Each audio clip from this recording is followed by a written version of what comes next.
His Excellency Mr. President said to Nigerians when he went to receive his certificate of return from INEC. His Excellency President Tinubu spoke on how his incoming administration will address issues concerning young Nigerians at 2 events in Abuja.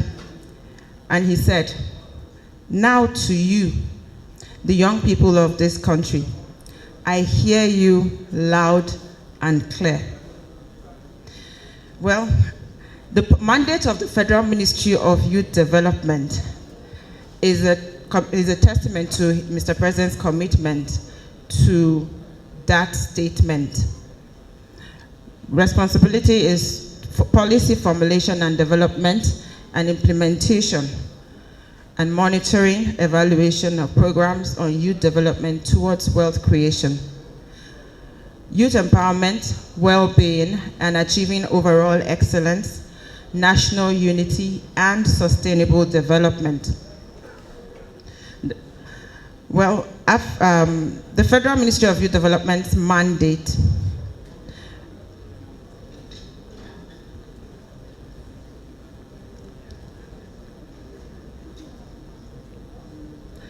our mission as a ministry, our expectations are clear, even though very ambitious. We aim to create an enabling environment for young people to thrive in various sectors that foster entrepreneurship, provide access to capital and resources to enhance skills development, and to ensure the holistic development of young people. We are committed to bridging the gap between potential and opportunity, ensuring that every young Nigerian has tools and support needed to succeed. We are assigned 11 deliverables within specific presidential priorities. Priority 3, which speaks to economic growth and job creation. Priority 4 speaks to access to capital. And priority 5, speaking to inclusivity and drawing on all skills base. Well, our presidential deliverables are to establish public-private partnership frameworks that enables the creation and expansion of multiple MSME incubators, accelerators, and innovation centers in 6 geopolitical zones with a specific focus on engaging and empowering young people.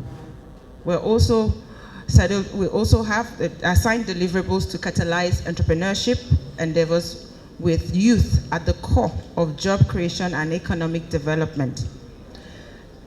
To also provide incentives to companies to provide entrepreneur internship programs and identify and implement priority programs from the National Youth Development Policy, to establish a database management system to track youth development programs, and of course the access to capital, which is priority 4. The deliverable under that is to facilitate the enactment of a bill to establish a youth bank. Then, drawing on all skill-based deliverables are to rehabilitate all existing youth development centers with youth-friendly recreational facilities, and to strengthen the current efforts by the NYSC in empowering young people through agriculture, vocational skills, technology, and social inclusion. To deploy and operationalize enterprise content management system and initiate and implement quarterly citizens and stakeholders engagement sessions to communicate government activities and serve as a feedback mechanism. Also to initiate and implement quarterly citizens and stakeholders engagement sessions to communicate government activities and to serve as feedback mechanism. I believe I already said that. Well, 6 months down the line, we have achieved the following deliverables. We have recorded some progress in the following deliverables. 1, to catalyze entrepreneurship with youth at the core of job creation and economic development. Well, towards the end of March, The federal, March of 2024, this year, the Federal Executive Council approved the restructuring of the Nigeria Youth Investment Fund with a fund of 110 billion capital to startups and early growth stage businesses through the restructured NYIF. The Youth Investment Fund, we're all aware, is an initiative of the President Muhammadu Buhari administration. However, government is continuing, and we also understand that we did an evaluation of the Youth Investment Fund, and we realized it's a laudable initiative, and we're not here to reinvent the wheel. So we saw a need to institutionalize the fund through an act of parliament, the Nigerian Youth Fund, the National Youth Fund, to be established, and the Federal Executive Council has also approved the development of an executive bill to that effect. So the initial 2024 appropriation is 110 billion for immediate release, and in the coming weeks, disbursements will recommence. But as having successfully restructured and expanded the Youth Investment Fund with an approved budget of 110 billion for the 2024 fiscal year, coupled with the approval, now we decided beyond institutionalizing the NYIF, we'll build on it to ensure that it is sustainable. So the Council has also approved the establishment of the Presidential Initiative for Youth Enterprise Clusters.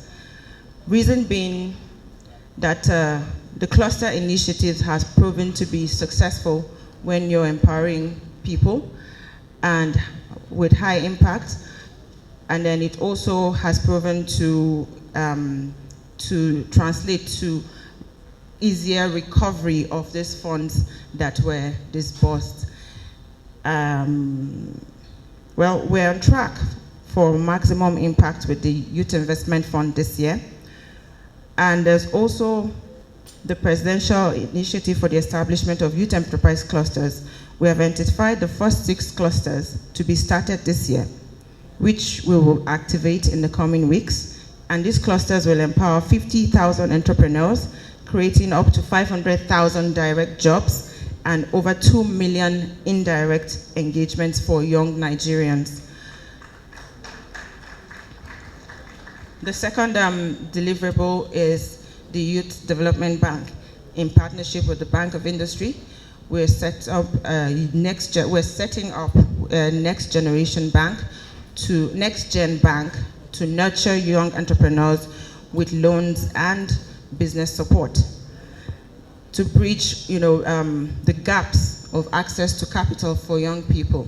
I remember when I was much younger, trying to access funds from commercial banks.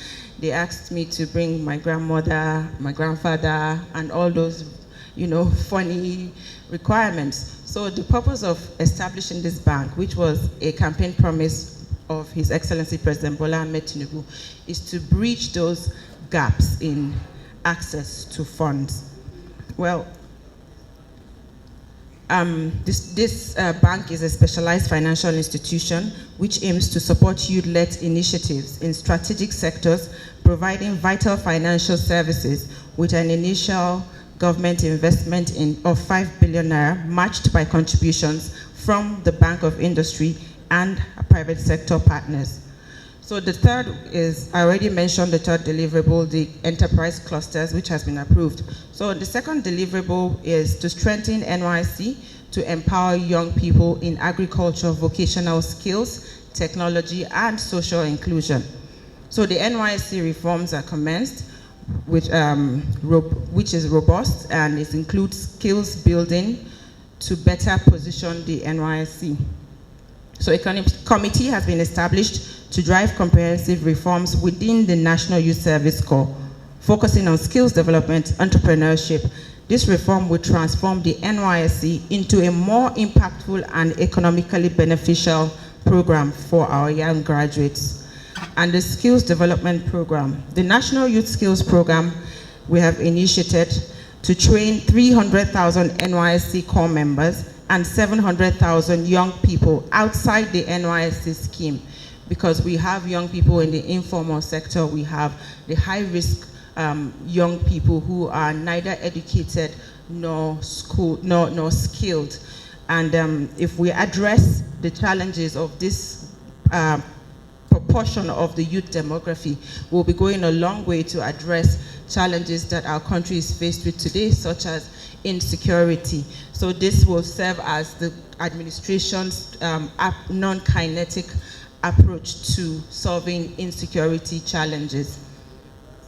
And the youth quota, the third deliverable is identify and implement priority programs from the National Youth Policy. So the youth quota implementation, the Federal Executive Council has approved a 30% youth quota under the visionary leadership of His Excellency President Bola Ahmed Tinubu, GCFR. The importance of youth representation has been firmly acknowledged, recognizing young people's crucial role in shaping a brighter future. The Federal Executive Council's approval to implement a minimum of 30% youth quota in all government appointments across all levels of government underscores our commitment to equitable representation and active youth participation in decision-making processes. The national youth policy, we're in the process of reviewing it because it's outdated. We're reviewing it and expanding the scope of the national youth policy to include climate action, blue economy, mental health and migration challenges. And the last deliverable is to rehabilitate existing youth development centers in all 6 geopolitical zones with youth-friendly recreational facilities. The youth development centers are being identified, and commencement of rehabilitation nationwide will be in earnest. Well, the Citizenship and Leadership Center is also undergoing reforms, being the second parastatal under the supervision of the Federal Ministry of Youth Development, aside the NYSC. We're also driving reforms in the CLTC to enhance leadership training and citizenship education, ensuring that our youth are well prepared to take on leadership roles and contribute to national development. The Young Leaders Institute is also another milestone that we hope to achieve, and this institute will nurture the next generation of Nigerian leaders, and it will be implemented alongside the 30% youth quota for inclusion in governance, because it's not enough to create more spaces, more seats for young people at decision-making tables. It is also important that we prepare ourselves for leaders to take on those leadership positions going forward. So this institute will nurture the next generation of Nigerian leaders, providing them with the skills, knowledge, and the network needed to excel in various fields. Well, while I have exhausted the deliverables and how much progress we've made addressing those, towards achieving the deliverables, our plans and the pipeline would be going forward.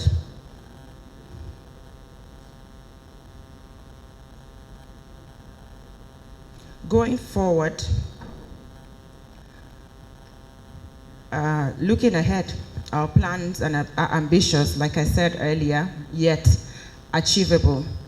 So we will continue the disbursement of the Youth Investment Fund to support more youth entrepreneurs, operationalize the Next Gen Bank by August 2024 to provide tailored financial services to youth-led ventures, and implement NYSC reforms to integrate skills development and entrepreneurship in the service year.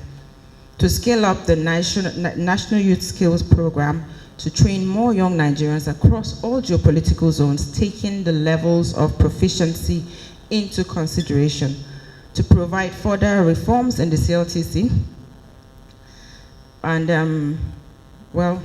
I actually already stated those in the deliverables and the journey thus far. So in conclusion, our journey over the past years have been remarkable. Over the past year has been marked by significant achievements and commitment to youth development. As we celebrate our first anniversary under the leadership of His Excellency President Bola Ahmed Tinubu, I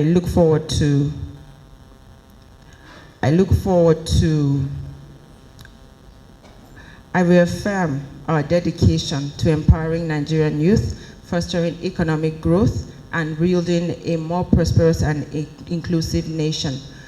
We're grateful for the support and collaboration of all the stakeholders, and we look forward to achieving even greater milestones in the years ahead. I thank you very much, and I am here to take questions.